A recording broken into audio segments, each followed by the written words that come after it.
2 yaşında bunun hastalığının farkına vardık. Önce Başkent Hastanesi'ne götürdük. Dişisi orada kondu. Böbreklerinde sıkıntı olduğunu söylediler.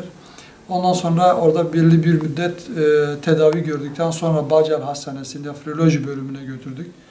Orada şu ana kadar aylık periyodik olarak ilaç tedavisi görüyor. Şu anda da artık %90 böbreklerin çalışmadığını her ikisinin, dolayısıyla nakil şart olduğunu söylediler. Hem okul derslerine mani oluyor, hem gelişmesine etki ediyor.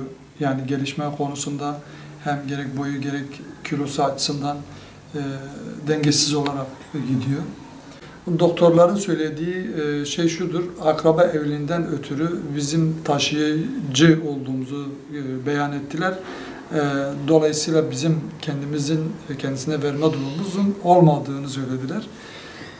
Biz de bu bağlamda nakil bekliyoruz. Sıraya koyacaklarını da söylediler kendileri. Bu bağlamda biz de bekliyoruz. Hayırlısı inşallah. Biz de Rabbimizden temennimiz odur ki kendisi de bir an önce iyileşip aramıza dönmesini bekliyoruz.